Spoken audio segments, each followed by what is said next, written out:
So I'm sure you all have seen the viral clip of the girl taking those Chick-fil-A orders from her iPad while sitting in her bedroom. So let me give you a 2-minute masterclass in how you can do the same thing for Starbucks. So Starbucks just opened up job applications for their work from home customer support center, paying $32 an hour and more.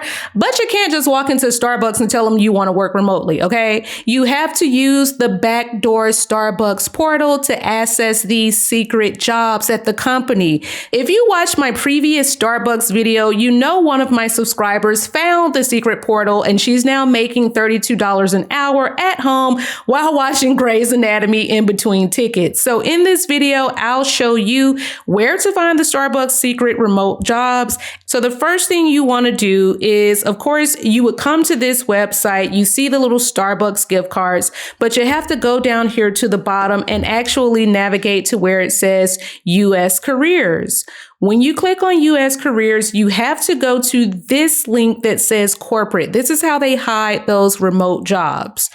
Now, when you get to this website, the job that we're going to look for is their corporate support center, but we're not looking at like these phone jobs. I want to give you jobs that are no phones. So you can't just type in no phones or remote work. You have to type in something very specifically over here where it says keyword. Now, we also have to go down here and click on where it says Starbucks Support Center. That's going to be very important for our results.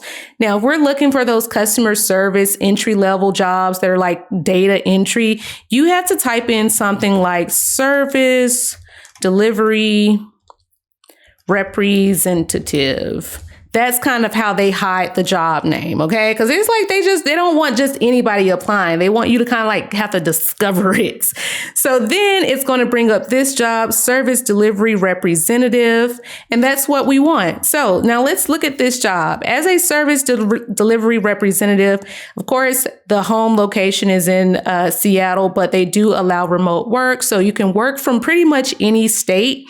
Now, when it comes to what you're going to be doing, it says the service delivery rep will provide first level care across different areas of focus. So you're basically going to process standard requests submitted by customers. This could be, hey, I'm locked out of my Starbucks loyalty rewards account, or hey, I've been trying to redeem my rewards and they're not working, and maybe you need to do a password reset for them. So it says you're going to manage workflows in these systems related to these requests, and you're going to enter that data into the system for the appropriate team. So you might send it to the level 2 team. You could be sending it to the security team, whatever team makes sense. Again, this is not a phones job. This is customer requests. So you're probably looking at doing more tickets or possibly like a combination of chat support and doing tickets. Now, there is no educational requirement. There is no experience requirement. Why? Because Starbucks will train you and provide you with a brand new laptop, okay? They just want you to be somebody that has a good attitude, you've got attention to detail, and you can work independently, okay? That sounds good. And if that didn't sell you, Starbucks also wants to pay your tuition, 100% of your tuition. So if you want to go back to school without going into debt, this is the way that you do it. And you're also going to make around $31 an hour plus the performance incentives. And you're also going to get the stock. You need to make sure you're asking the recruiter for stock, and just make sure that that's going to be a part of your salary compensation, right? So most of you are not going to start down here at the bottom, because you're going to have some sort of experience. So this is just for a service delivery rep 2. Some of you may be brought in as a service delivery rep 3 or a senior because you've already got like customer support, call center, data entry, billing support experience. You've got that. So they bring you in at a higher level. Now, let's go ahead and look at another company that's hiring for these remote jobs, because some of them like to hide the names of these jobs. So we all have eaten at Panda Express, right? Panda Express is also offering very high paying jobs, okay? And when we go to Panda Express, we want to do the same thing. We want to navigate down here to where it says careers. And once we click on careers, you're going to be brought to this site, and you'll want to click down here underneath corporate careers. Okay, click learn more. This is very important because this is how you get to that backdoor site. So once you go here, you can decide what path you want to take. But for purposes of this video, we're going to look at some human resource jobs that are good for entry-level people. So I had someone say, hey, Jazzy, do you have anything for former recruiters? Well, if I type in the word recruiter, nothing's going to pop up, okay? Because they have the job titles masked. They use a different type of naming convention. So if I were to type in talent acq instead, this is going to give me a better result. As you can see, we've got all these different results for talent acquisition.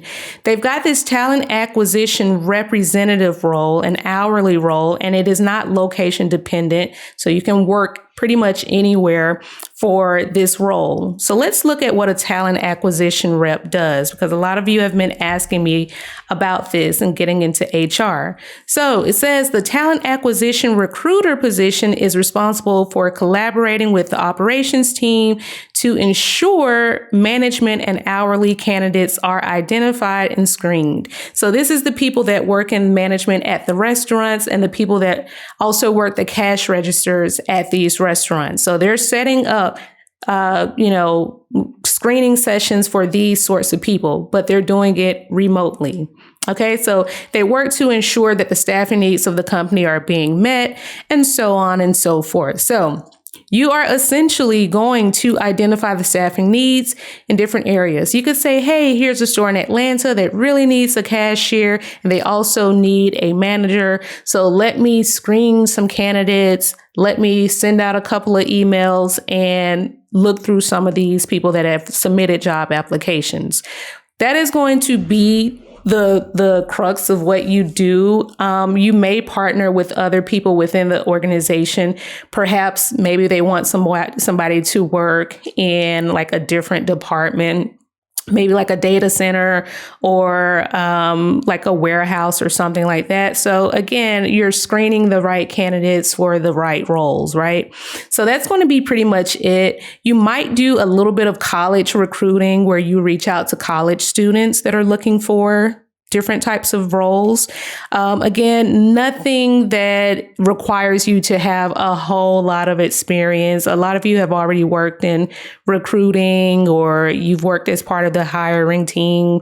Even if, again, you've worked in fast food and you were the team lead, you probably had to sit in on interviews. You probably had to screen candidates. So this is all stuff that you have experience with. Now, what I love is when it talks about how they reward you. Okay, you get 401k, you get yearly bonuses, full medical, dental, all these paid time offs, all that good stuff. Okay. And when it comes to how much they ultimately pay, you can make close to 100K with this job. And many of you that have worked in recruitment have not made that much working in recruitment or in any type of HR. So even if you were like a beginner coming in, 65K a year, you're making over $32 per hour just screening candidates. Again, this is a fully remote job, but most of you are probably going to come in closer to that 90,000, the ones that have done some sort of recruiting. So you're looking at $45 an hour. And again, this is a remote job. There is no location requirement for this job. Okay. So one more bonus job that I actually wanted to show you guys because I've actually had this be requested a bunch. It's going to be a project manager job. A bunch of you have said, Jazzy, what do you got in project management? Well, what I have here is a project manager working in the business operations unit. Okay. Those of you that have worked in process or project management, a lot of you already have experience with budget and financial planning, making sure that the project does not go over budget, making sure that you have enough money to allocate to all of these different resources that ultimately make the project come together, making sure there's no scope creep. You may do some expense reconciliation. So as things have to be paid for, different resources have to to be paid for throughout the project. Maybe you'll be analyzing the reports to say, this is how much we plan to spend next month. Here's our budget. Here's our actuals. Anything else that relates to those numbers, you would be the person providing insight on that. Okay, so most of you that have worked in project management, you understand what creating the SOWs are. You understand the project management tools that are used. Even as a project coordinator, this is stuff that you would be doing. So you only need some operational and or project management experience. Of course, budgeting and planning is going to be great to have in this sort of role, and having experience in things like Microsoft Excel, of course, Microsoft Teams, because that's who a lot of businesses use to communicate, PowerPoint, your basic Microsoft Office, okay? And in addition to that, it's great if you have some sort of Microsoft project professional experience. If you don't, it's not a deal breaker, but you want to make sure you have some sort of Jira or Confluence experience, some sort of bug tracking experience, doing tickets, or just tracking things that are being done throughout the project life cycle, right? So this job pays a lot, minimum $115,000, okay? Up to $162,000. Yes, I have the resumes for all of these jobs that we've talked about. But I know a lot of you may be saying, well, Jazzy, what if I don't have project management experience? Or what if I don't have the service delivery experience or HR experience? So I do have another video that I made for those of you that have regular customer support and billing support experience. This is a data entry job. It's my Pinterest video that I recently talked about. So I put some beginner-friendly data entry jobs out there in the Pinterest video that pay somewhere around $32, $33 per hour and up. So go ahead and check out that video and make sure you hurry up and apply for this, because listen, it's about to be a new year. So we want to stay ready so that we don't have to get ready. Okay.